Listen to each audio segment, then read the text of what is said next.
pagka-festival ng Santo Tomas, Pampanga.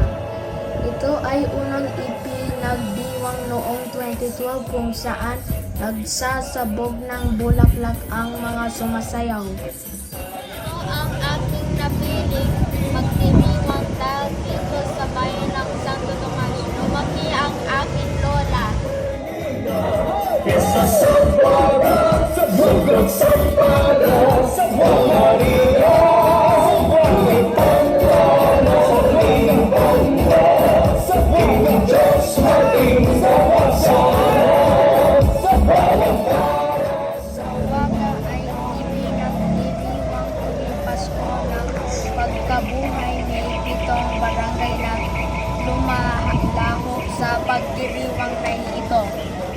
Ito ay ang Moras de la Paz, San Bartolome, San Matias, San Vicente, Santo Rosario, Sapat at Poblacion.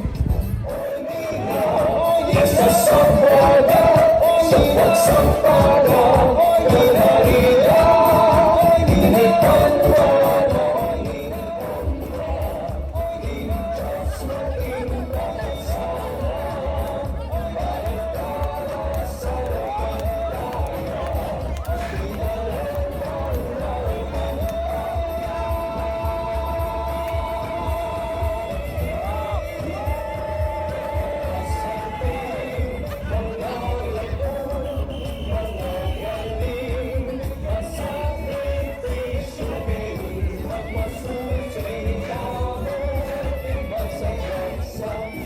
Sana sa susunod ay makasama namin kayo sa Buwaga!